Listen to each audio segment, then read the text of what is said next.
American MNC Ford Motors company, जिसने 2021 में अपने सेल्स और मैन्युफैक्चरिंग ऑपरेशंस इंडिया में बंद कर दिए थे और सिर्फ अपने आफ्टर सेल्स सर्विस को एक्टिव रखा था, वो 2025 तक वापस आ सकती है। इस बात की तरफ फोर्ड का JSW ग्रुप, who now owns MG motors India stake, उनसे अपने चेन्नई मराईमलाई प्लांट के डील को लास्ट मोमेंट में कैंसिल करना और फिर उसके तुरंत बाद इंडियन ऑटो मार्केट में कुछ डिजाइन पेटेंट्स रजिस्टर करना इशारा करता है, जिसमें न्यू जेन एवरेस्ट यानी एंडेवर के अलावा एक कॉम्पैक्ट और सब कॉम्पैक्ट SUV सेगमेंट से प्रोडक्ट शामिल हैं। अकॉर्डिंग टू द सोर्सेज, ये प्रोडक्ट्स फोर्ड के चेन्नई मराईमलाई प्लांट में लोकली असेंबल होंगे और इनके लॉन्चेस 2025 से शुरू। न्यू जेन एंडेवर, जो एक फुल साइज्ड 7 सीटर SUV है, इसकी फीचर लिस्ट इंक्लूड करती है all LED matrix headlamps, a 12-inch dashboard integrated infotainment unit, wireless charger, a 10.25-inch digital instrument cluster, 8-speed A-shifter automatic transmission, auto park assist, electronic parking brake,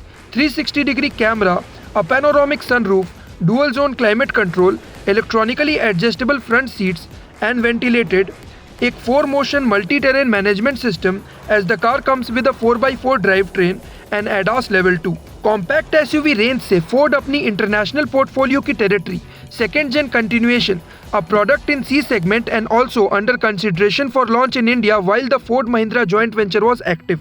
क्योंकि third generation territory mid sized 5 seater segment में fall करती है। Territory एक front wheel car है featuring all LED matrix headlamps, a 10.25-inch instrument cluster, 11-inch infotainment unit, wireless charger, dual zone climate control, auto park assist, a panoramic sunroof, electronic parking brake, a 360-degree camera and front seats electronic adjustment with ventilation। India में इसके साथ ADAS Level 2 का introduction भी expected होगा। Last product of the list from sub compact SUV category could be the comeback of one of the most selling Ford in India, EcoSport, but एक new generational अवतार के साथ।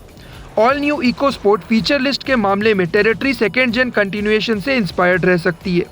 with additions compared to previous models such as front seats ventilation and electronic adjustment, all LED headlamps, multi-drive modes, wireless charger, 360-degree camera, a bigger floating infotainment unit and fully digital instrument cluster।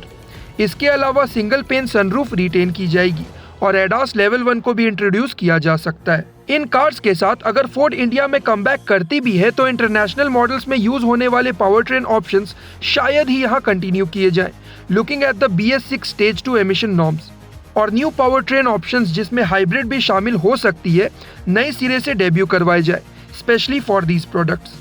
आपका क्या सोचना है Ford के comeback को लेकर, आप हमें comments में बता सकते हैं। And do not forget to like, share and subscribe to auto line.